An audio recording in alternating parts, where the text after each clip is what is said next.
Bonjour, bienvenue sur Bodin Prof TV.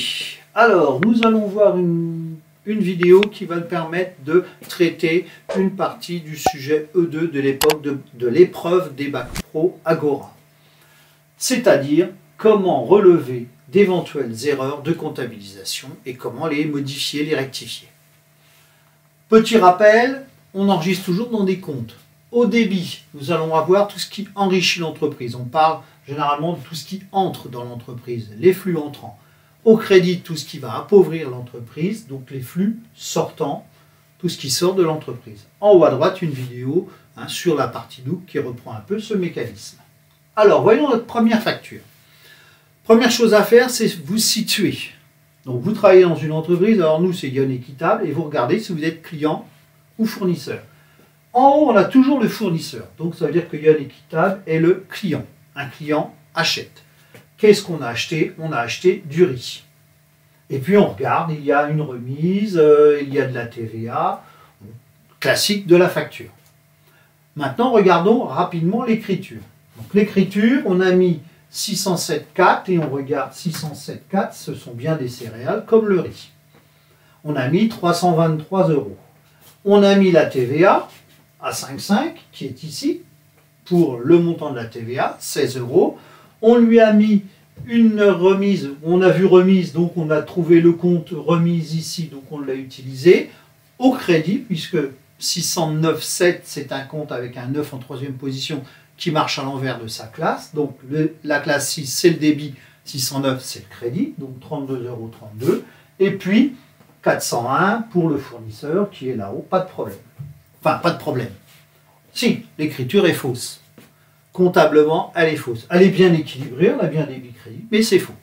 Alors, retrouvez-moi l'erreur. Alors, cette erreur, c'est quoi? Là, si vous regardez bien les règles comptables, sur une facture, on n'enregistre jamais les remises. Ce qui veut dire qu'on enregistre toujours à partir du net commercial. Donc, les remises de 10% ne devraient pas apparaître dans l'écriture. Si vous voulez un peu plus de détails, en haut à droite s'affiche une vidéo sur comment on enregistre une facture d'achat avec des remises. Alors, si je continue, donc le sujet d'examen vous demandera de retrouver l'erreur. Donc, l'erreur comptable, comment l'indiquer? On va dire qu'une remise de 10% a été comptabilisée. Or, les factures sur remise, les remises sur facture ne s'enregistrent pas. Et on va vous demander d'apporter une modification. Alors là, il y a deux solutions pour apporter la modification. Soit l'écriture, on va pouvoir la modifier, c'est-à-dire qu'elle n'a pas été validée, soit elle a été validée, donc il va falloir annuler l'écriture et repasser la bonne. Alors voyons ce que ça donnerait. Dans le premier cas, l'écriture n'est pas validée, donc on va retirer tout simplement la ligne 609,7 qui ne sert à rien et remettre la somme dans le compte 607,4. Voilà ce que ça donnerait. Vous avez vu? La ligne 609 qui était au crédit pour 32 quelque chose, on l'a retirée. Et là, on a bien pris le net commercial dans 607,4. Je reviens rapidement en arrière. Regardez. Ici, net commercial, 290,88, c'est à partir de cette somme-là qu'il fallait que l'on enregistre. Donc, voilà, 290, on est parti sur la bonne somme.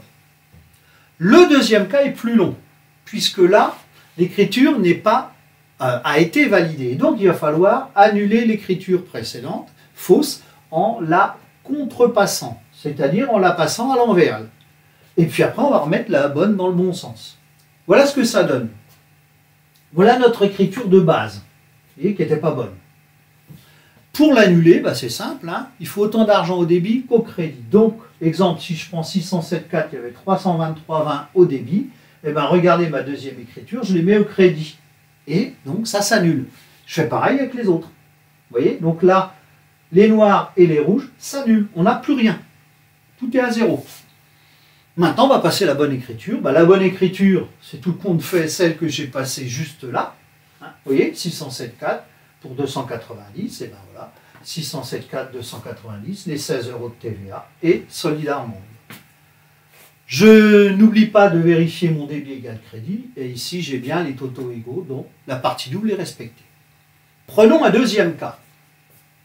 Toujours yuan équitable, on achète toujours, on voit que c'est un investissement. Et qu'est-ce qu'on a acheté? Des tablettes, donc des ordinateurs, tout compte fait. Je vois qu'ici, on a bien matériel de bureau informatique, il y a des frais de port, il y a de la TVA et il y a net à payer. Regardons l'écriture qui m'est proposée. On a bien 21,83, donc ça correspond bien à ça. On lui a mis la somme de 4 940. On la retrouve aussi. Il y a les frais de transport, on les retrouve aussi. Transport sur achat, ça correspond bien à achat. La TVA sur IMO, parce que là aussi ça pourrait être un piège. Hein. On pourrait vous mettre... oui, elle est là, mais on pourrait mettre une TVA sur autres biens et services. Donc il faut faire attention à ça. Et puis 404 fournisseurs. Ben, là aussi, elle est fausse. Si on regarde les règles comptables, il y a encore une règle qui n'est pas respectée. Alors pareil, je vous laisse un petit peu de temps et puis on va en discuter après. Alors, quelle est cette règle? Quand on fait l'acquisition d'une immobilisation, on va la comptabiliser pour son coût. C'est-à-dire que dans le prix de l'IMO, on va y intégrer les frais de mise en service, les frais d'installation, les frais de transport. Et regardez donc là, on les a sortis les frais de transport. Ça ne devrait pas. Ça devrait être, les 50 € devraient être intégrés dans le 21,83. Alors, que répondre au sujet d'examen? L'erreur de comptabilisation. Ben, l'erreur, elle est simple. Les frais de transport ont été comptabilisés. Or, sur une facture d'acquisition d'IMO, ils ne se comptabilisent pas. On comptabilise pour un coût d'acquisition.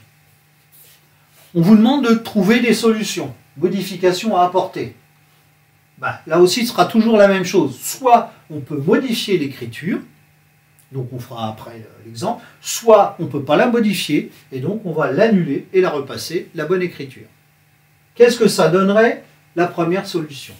C'est simple, si l'écriture n'est pas validée, on va donc retirer la ligne du compte 6241, qui n'a pas à être dans l'écriture, et on va ajouter la somme de 50 € dans le compte 21,83. Ce qui donnerait, regardez, vous voyez, le compte transport sur achat a disparu, les 50 € qui apparaissaient, hein, si je reviens en arrière, on va faire un retour arrière, vous voyez, les 50 € qui apparaissaient là, on les a intégrés dans le 21,83, comme j'ai indiqué au tout début.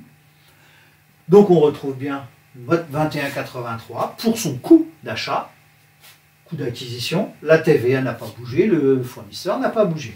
Et on a bien respect de la partie doute, débit égale crédit.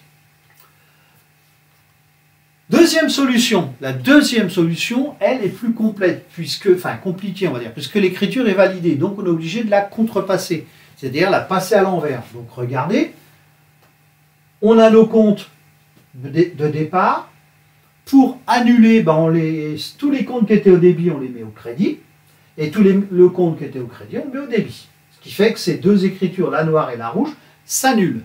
Et on repasse la bonne écriture, comme juste avant, hein, comme celle qui est là. Hein, vous voyez, on a la même, donc ici, on a notre bonne écriture, on a bien enregistré pour un coût d'acquisition. Et on a bien notre débit égal crédit. Donc voilà, hein, je fais un petit tour sur deux erreurs qu'on peut trouver sur des enregistrements comptables. Dans une autre vidéo, je vous en reproposerai deux autres.